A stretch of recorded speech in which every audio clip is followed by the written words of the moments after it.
नमस्कार दोस्तों, स्वागत है आप सभी का आपके अपने इस YouTube चैनल बाय एमडी धीवर पर। दोस्तों, जितने भी लोगों ने ना प्री बीएड और प्री डीएलएड ऑनलाइन काउंसलिंग में फॉर्म फिल किए थे ना, तो उन सभी लोगों का ना जो थर्ड मेरिट लिस्ट है वो जारी कर दिया गया है। और आज की इस वीडियो में हम लोग बात करेंगे कि ना जब आप लोगों का जो सेकेंड काउंसलिंग होने वाला है, जो 1 अक्टूबर से लेकर के 5 अक्टूबर तक की जो आप लोगों का जो सेकेंड काउंसलिंग होगा, उसमें किन लोगों को फॉर्म फिल करना और किन लोगों को फॉर्म फिल करने की जरूरत नहीं पड़ेगा, आज का वीडियो उनके ऊपर है। ठीक है, तो ध्यानपूर्वक आप लोग देखिएगा और समझने की कोशिश कीजिएगा कि किन लोगों को सेकंड काउंसलिंग कराने की आवश्यकता होगा। आप लोगों के मन में बहुत सारे सवाल आ रहे होंगे कि सर मैं फर्स्ट काउंसलिंग में फॉर्म फिल किया हूं, लेकिन मेरा तीनों जो लिस्ट आया था ना फर्स्ट काउंसलिंग में, उसमें मेरा नाम नहीं आया है, तो मुझे सेकंड काउंसलिंग कराना पड़ेगा या नहीं। उसके अलावा और कई लोग का सवाल आ गया कि सर मैं ना फर्स्ट काउंसलिंग में मैं भी फॉर्म फिल किया था, लेकिन मेरा फर्स्ट काउंसलिंग के फर्स्ट लिस्ट या सेकंड लिस्ट में नाम आया था, मैंने उसे रिजेक्ट कर दिया, तो मेरे को सेकंड काउंसलिंग कराना पड़ेगा या नहीं।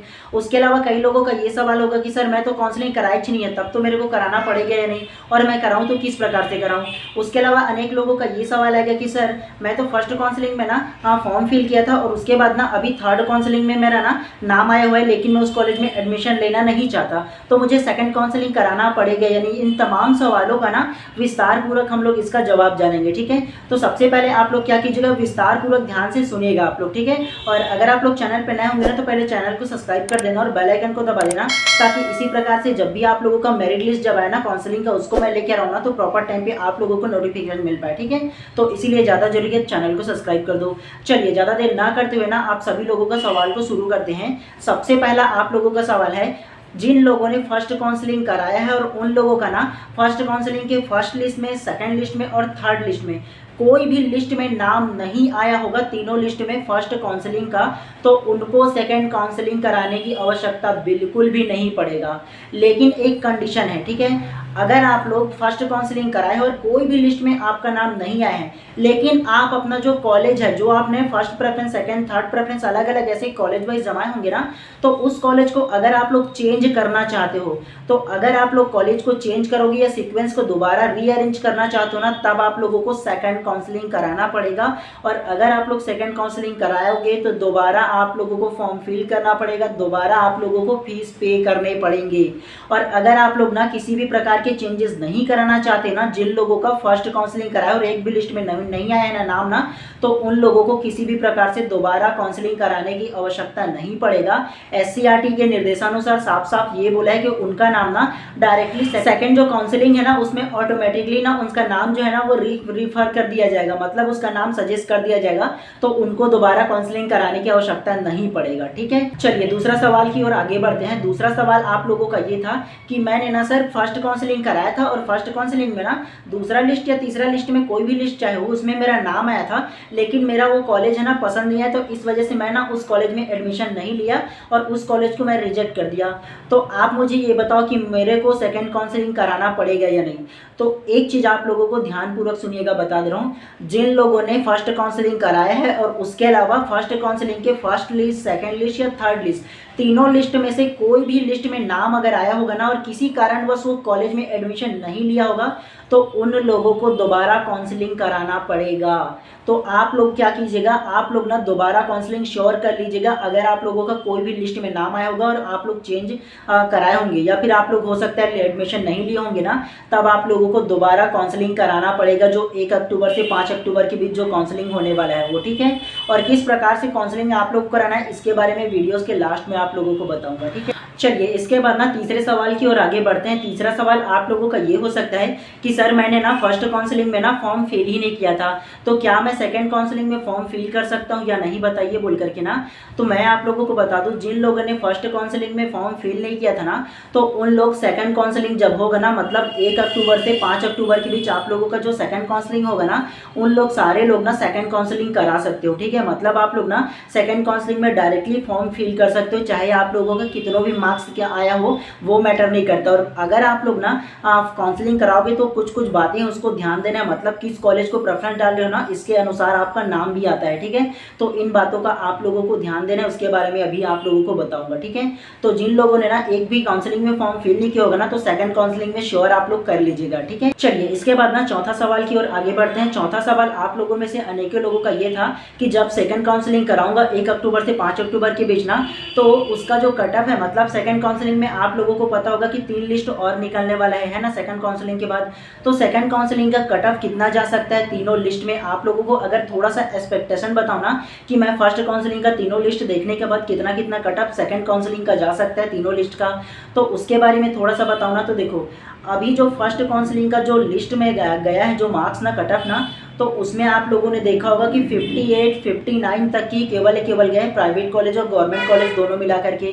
कई गवर्नमेंट कॉलेज में तो 60 प्लस है और कई प्राइवेट कॉलेज में देखना होगा ना 58 तक की गया हुआ है, उससे नीचे नहीं आया है अभी तक की जो फर्स्ट काउंसलिंग का जो कट ऑफ है वो। तो सेकंड काउंसलिंग में ना लगभग 50 से ऊपर ही रहेगा, ये मान कर चलो। जो सेकंड काउंसलिंग होगा उसका तीनों लिस्ट जो है ना फर्स्ट सेकंड थर्ड करके ना, तो तीनों लिस्ट को बताओ ना तो 50 मार्क्स से ऊपर ही रहेगा, उससे कम नहीं जाएगा। एक्चुअल वजह ये रहता है कि ना बहुत लोग इस बार फॉर्म फिल किए हैं। एक्चुअल वजह है कि गवर्नमेंट ने भी देखा होगा कि शिक्षक भर्ती आएगा बोल करके, चरणबद्ध किया जाएगा बोल करके उन्होंने अनाउंस कर दिया है। तो अनेक लोग ना इसके एवज में ना डीएलएड का या बीएड का कोर्स करना चाहते हैं, ठीक है। तो इसके वजह से ना इस साल जो कट ऑफ है ना वो काफ़ी ज़्यादा और हाई जा रहा है। तो इसका वजह यही है कि 50 से ना ऊपर ही जाएगा, देखिएगा, चाहे वो ST SC OBC कोई भी कैटेगरी से हो, चाहे वो गवर्नमेंट कॉलेज हो चाहे वो प्राइवेट कॉलेज हो, ठीक है।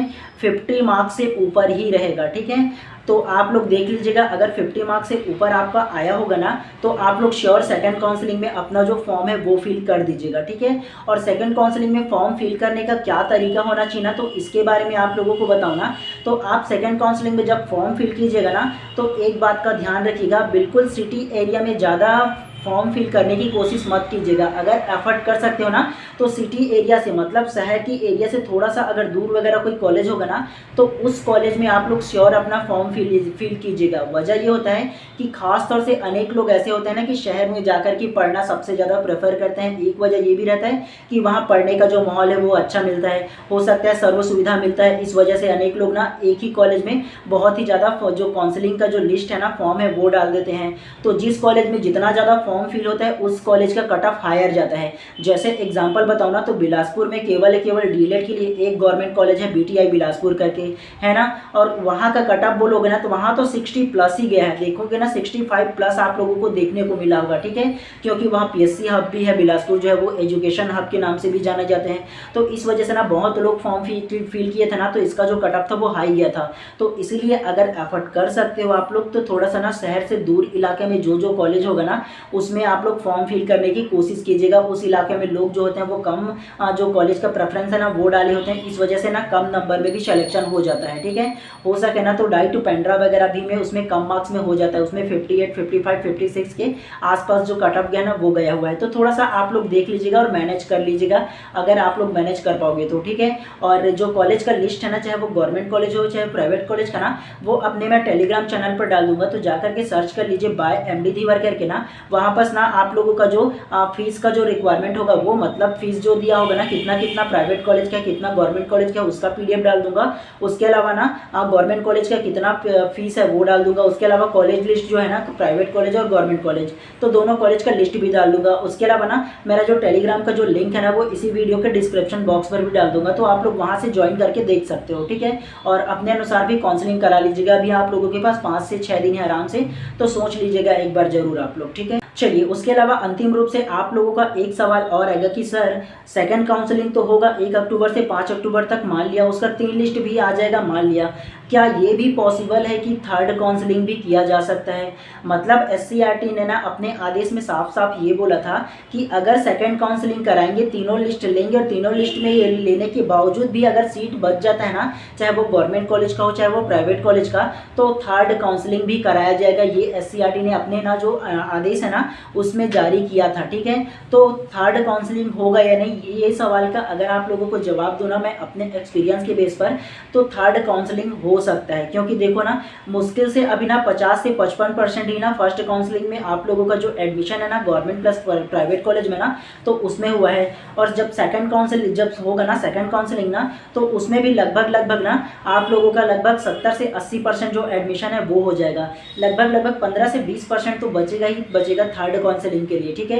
क्योंकि SCRT ने ये भी साफ साफ कहा है कि जब तक सीट बचेगा मैं ही दोबारा काउंसलिंग लूँगा बोल करके बोला गया है, ठीक है। पिछले साल आप लोगों ने देखा भी होगा कि सीट बचता था ना तो जो प्राइवेट कॉलेज है वो मनमानी फीस लेकर के ना अपने अनुसार ना उसको बेच देते थे सीट को, तो इसलिए ना पिछले बार बहुत सारे ना कंप्लेन दर्ज हुआ था। इस वजह से SCRT ने बोला था कि ना अब से जितना भी काउंसलिंग होगा, जितना भी लिस्ट आएगा जो खाली रहेगा ना, सारा चीज़ ना SCRT ही जारी करेगा। तो थर्ड काउंसलिंग भी हो सकता है, ये एक्सपेक्टेशन है, ठीक है। तो आप लोग श्योरिटी के साथ ना बिल्कुल अगर होगा ना तो इसके लिए मैं अलग से आप लोगों को ना वीडियो के माध्यम से इन्फॉर्म अवश्य करा दूंगा आप सभी लोगों को, है ना। तो आप लोगों को क्या करना है, अगर आप लोग अभी तक की चैनल को सब्सक्राइब नहीं किए होंगे ना तो कर लेना, ताकि प्रॉपर टाइम पे ना आप लोगों का जो नोटिस आएगा ना उसका मैं प्रॉपर वीडियोस बनाऊँ और बना करके आप लोगों को इन्फॉर्म कर सकूँ। तो इसीलिए ज़्यादा जरूरी है कि आप चैनल को बिल्कुल सब्सक्राइब कर दीजिएगा, ठीक है। उसके अलावा आप सभी लोगों का ना मैंने मैसेज पढ़ रहा था ना तो एक दो कमेंट और भी मैंने देखा था कि कई लोगों का ये सवाल था कि सर मैं ना साइंस स्ट्रीम से था, मतलब 12वीं मेरा साइंस से था और साइंस मैंने लिया था, और उसके बाद जब फर्स्ट काउंसलिंग कराया ना तो मैं साइंस स्ट्रीम से ही ना अपना काउंसलिंग कराया तो उसमें मेरा नाम बिल्कुल भी नहीं आया। तो क्या मैं सेकेंड काउंसलिंग कराऊंगा तो उसमें नॉन साइंस से अपना सीट ले सकता हूँ क्या? तो एक बात मैं आप लोगों को बता दूं, आप लोग अगर कि ना 12वीं में ना अगर साइंस ले होंगे या मैथ्स ले होंगे ना तो आप लोग साइंस स्ट्रीम से ही काउंसलिंग कराइएगा। अगर आप लोग नॉन साइंस से होंगे, मतलब आर्ट्स कॉमर्स या एग्रीकल्चर लिए होंगे 12वीं में ना, तो नॉन साइंस बैकग्राउंड से ही आप लोग ना काउंसलिंग कराइएगा, जो सेकेंड काउंसलिंग होगा वो, ठीक है। आप लोग ना अगर साइंस से होंगे नॉन साइंस में काउंसलिंग तो करा सकते हो, लेकिन एडमिशन के टाइम आप लोगों को दिक्कत हो सकता है उस कॉलेज में, ठीक है। क्योंकि आप लोगों का 12th का रिजल्ट देखा जाएगा ना तो उसमें आप लोगों को रिजेक्ट हो सकते हो, ठीक है। अगर मान के चलो गलती से भी ना आप लोग उसमें एडमिशन ले लिए और नहीं देखे होंगे ना तो आप लोग जब सेकंड ईयर में पहुंचोगे ना तब उसको बारीकी से देखा जाता है, क्योंकि DELED सेकंड ईयर में ना आप लोगों का जो कॉलेज है ना उसको देखा जाता है। मतलब आप लोग 12वीं में क्या लिए थे स्ट्रीम ना उसको देखते हैं, उसके अनुसार ना जो DELED सेकंड ईयर में ना आप लोगों का जो सब्जेक्ट है उसको चूज करना होता है। अगर 12वीं में साइंस लिए हो तो आप लोग साइंस या मैथ्स बैकग्राउंड में जाओगे, अगर नॉन साइंस लिए हो तो आप लोगों को ना सोशल साइंस मिलेगा, ठीक है, जो DELED सेकंड ईयर का जो स्ट्रीम है उसमें, ठीक है। तो आप लोग जिस स्ट्रीम से हो केवल उसी को स्ट्रीम से कराइएगा, क्योंकि बाद में आप लोगों को प्रॉब्लम ना हो। क्योंकि मैंने देखा था ना इसलिए आप लोगों को बताऊं, मेरे ना जब DELED मैं कर रहा था ना उस टाइम अनेक लोगों को ऐसे 2-3 लोग जो थे ना उनको प्रॉब्लम हुआ था, तो इस वजह से आप लोगों को इन्फॉर्म कर रहा हूँ, ठीक है। तो आप लोग बिल्कुल भी ऐसी गलती बिल्कुल भी मत कीजिएगा, श्योरिटी से बता रहा हूँ। तो चलिए आप लोगों को केवल इतना ही इन्फॉर्मेशन देना था, और जब आप लोगों का सेकंड काउंसलिंग होगा ना उस वक्त आप लोगों को ना एक और वीडियो के माध्यम से ना और आप लोगों को इन्फॉर्मेशन दूंगा, ठीक है। तो चलिए अगर चैनल पर नए होंगे तो सब्सक्राइब कर लेना और बेल आइकन को दबा देना, ठीक है। आप सभी लोगों का दिन शुभ हो, मिलते हैं इसी प्रकार से नेक्स्ट वीडियो में।